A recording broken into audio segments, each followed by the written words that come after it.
News all ইন্ডিয়ার সমস্ত শ্রোতা দর্শককে অনেক অনেক শুভেচ্ছা, অভিনন্দন। আপনারা দেখতে থাকুন দারুণ দারুণ অনুষ্ঠান নিউজ অল ইন্ডিয়া, খবর মানে আমরা। নমস্কার, নিউজ অল ইন্ডিয়ার পর্দায় আপনাদের স্বাগত। আপনাদের সঙ্গে আমি অর্পিতা। শুরু করছি আজকের বিস্তারিত খবর। নিয়োগ দুর্নীতি তদন্তে সকাল থেকেই কলকাতার একাধিক জায়গায় ইডির হানা। শহরের একাধিক জায়গায় হানা দিল ইডি সূত্রে জানা গিয়েছে একাধিক দলে বিভক্ত হয়ে কলকাতার অন্তত 9টি জায়গায় হানা দিয়েছে তদন্তকারীরা। সঙ্গে ছিলেন কেন্দ্রীয় বাহিনীর জওয়ানরাও। ইডি দফতরে এই তল্লাশির কারণ নিয়ে প্রকাশ্যে কিছু না জানা গেলেও কেন্দ্রীয় তদন্তকারী সংস্থাটির একটি সূত্রে জানা গিয়েছে প্রাথমিকে শিক্ষক দুর্নীতি মামলার তদন্তের সূত্রেই এই অভিযান। রাজ্য পুলিশের নতুন ডিজি, মুখ্য সচিব পদেও বদল। রাজ্য পুলিশের ডিজি পদে বসেছেন রাজীব কুমার। দ্রুতই নতুন দায়িত্বভার নিতে চলেছেন তিনি। বুধবারই বর্তমান ডিজি মনোজ মাল্লব্য অবসর নিচ্ছেন। একদিকে চলতি মাসেই মুখ্য সচিব হরেকৃষ্ণ দ্বিবেদীর মেয়াদ শেষ হচ্ছে, তারপরেই সেই পদে আসতে পারেন বিপি গোপালিকা। এতদিন স্বরাষ্ট্র সচিবের দায়িত্ব পালন করেছেন তিনি, ফলে পরবর্তী স্বরাষ্ট্র সচিব পদে কে বসবেন তা এখনো নিশ্চিত নয়।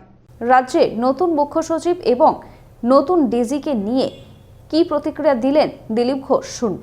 আমরা আশা করব যে দুজন মুখ্য প্রশাসক যারা দায়িত্ব পেয়েছেন, নতুন বছরে নতুনভাবে শুরু হোক, মানুষের জন্য অভিযোগের সুযোগ না থাকে, প্রশাসন পুলিশ মানে যাতে সুশাসনে পরিণত হয় আর যেন হাহাকার করতে কাউকে না হয়। আমি তাদেরকে শুভেচ্ছা জানাই তাদের সফল কার্যকালের জন্য। 11 বছরের পথ চলা শুরু আমাদের নিউজ অল ইন্ডিয়ার। 15ই আগস্ট 2023 থেকে নতুন সাজে নতুন রূপে নিউজ অল ইন্ডিয়া। আপনাদের কাছে অনুরোধ, আমাদের চ্যানেলটি সাবস্ক্রাইব করুন, লাইক করুন এবং শেয়ার করুন। গঙ্গাসাগর ভারতের সবথেকে বড় মেলা। পূর্ণার্থীদের যাতায়াত নিরাপত্তায় বিশেষ ব্যবস্থা মুখ্যমন্ত্রীর। নতুন বছরের শুরুতেই গঙ্গাসাগর মেলা, তার প্রস্তুতি খতিয়ে দেখতে বুধবার নবান্নে বৈঠক করলেন মুখ্যমন্ত্রী মমতা বন্দ্যোপাধ্যায়। পূর্ণার্থীদের সুবিধার্থে অতিরিক্ত ট্রেন, বাস চালানো হবে। থাকছে অতিরিক্ত লঞ্চের ব্যবস্থাও। শুধু পরিবহন নয়, মেলার জন্য অতিরিক্ত নিরাপত্তার ব্যবস্থাও করা হয়েছে। থাকছে 1000-এরও বেশি সিসিটিভি। মেলায় গিয়ে দুর্ঘটনায় মৃত্যু হলে থাকছে বিমার সুবিধাও। 8 থেকে 17 জানুয়ারি চলবে গঙ্গাসাগরের মেলা। সেই প্রস্তুতি নিয়ে নবান্নে মুখ্যমন্ত্রী বৈঠকে উপস্থিত ছিলেন 15 মন্ত্রী, 18 দফতরের শীর্ষ আধিকারিকরাও। দক্ষিণ 24 পরগনার জেলার প্রশাসনও এদিন মেলার প্রস্তুতি খতিয়ে দেখেন মুখ্যমন্ত্রী মমতা বন্দ্যোপাধ্যায়। সব ছুটি বাতিল বিজেপি নেতাদের, ঘোষণা করলেন রাজ্য বিজেপির পর্যবেক্ষক মঙ্গল পাণ্ডে। আগামী মঙ্গলবার থেকে সব ছুটি বাতিল বিজেপি নেতাদের। লোকসভা নির্বাচন কবে হবে তা এখনো অজানা। সব ঠিক থাকলে কমিশন তা ঘোষণা করতে করতে এখনো কমপক্ষে 100 দিন বাকি।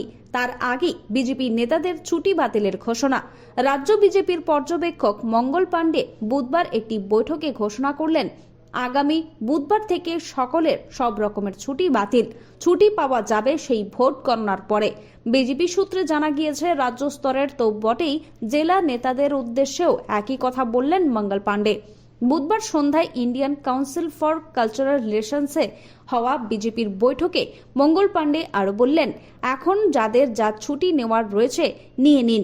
আগামী 1 জানুয়ারি নতুন বছরের প্রথম দিন পর্যন্ত ছুটি পাওয়া যাবে। পরের দিন অর্থাৎ 2রা জানুয়ারি মঙ্গলবার থেকে একেবারে ভোট গণনা পর্যন্ত কেউ কোনো ছুটি নিতে পারবেন না, এমনই বললেন বৈঠকে মঙ্গল পাণ্ডে।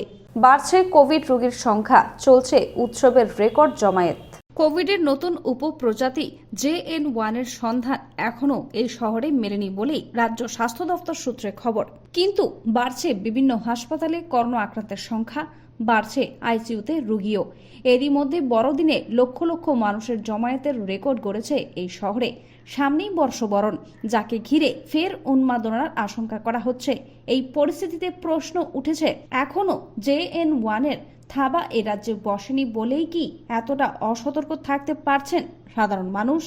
আরজু মানেই আপনার মনের মতো ফার্নিচার। আসুন দেখে নিন আপনার পছন্দ অনুযায়ী অফিস বা ঘর সাজানোর জন্য নতুন ডিজাইনের furniture.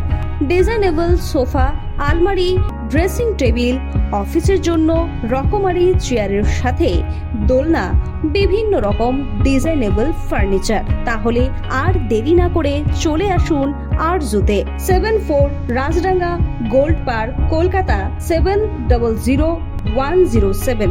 52D Raja SC Mallick Road, Jadavpur, Kolkata 700032।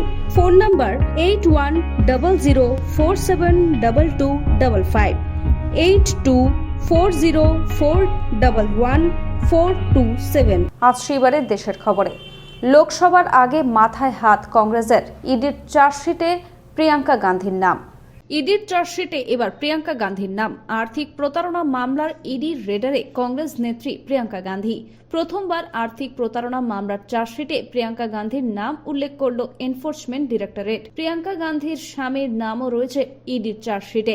Ram মন্দির উদ্বোধনের আগে পরিদর্শনে গেলেন অযোধ্যায় যোগী আদিত্যনাথ। অযোধ্যায় আগামী 22 জানুয়ারি রাম মন্দির উদ্বোধন করবেন প্রধানমন্ত্রী নরেন্দ্র মোদী। ওই সফরের আগে আরও একবার আগামী 30 ডিসেম্বর রাম জন্মভূমিতে যাচ্ছেন তিনি। উদ্দেশ্য নবনির্মিত অযোধ্যা বিমানবন্দর এবং রেল স্টেশনের উদ্বোধনে। প্রধানমন্ত্রীর সেই সফরের আগেভাগে প্রস্তুতির তদারকি করতে বৃহস্পতিবার অযোধ্যায় গেলেন উত্তরপ্রদেশের মুখ্যমন্ত্রী যোগী আদিত্যনাথ। খবর এখনকার মতো এই পর্যন্তই। দেখতে থাকুন নিউজ অল ইন্ডিয়া খবর মানে আমরা। শুভরাত্রি। 11 বছরের পথ চলা শুরু আমাদের নিউজ অল ইন্ডিয়ার। 15ই আগস্ট 2023 থেকে নতুন সাজে নতুন রূপে নিউজ অল ইন্ডিয়া। আপনাদের কাছে অনুরোধ, আমাদের চ্যানেলটি সাবস্ক্রাইব করুন, লাইক করুন এবং শেয়ার করুন। তোমার দেখা নাই রে, তোমার দেখা নাই, তোমার দেখা নাই রে, তোমার দেখা নাই। নমস্কার, আমি ভূমি সুরজিৎ। আপনারা দেখছেন নিউজ অল ইন্ডিয়া খবর মানেই আমরা। আমি আছি সাথে, আপনারা সঙ্গে থাকবেন।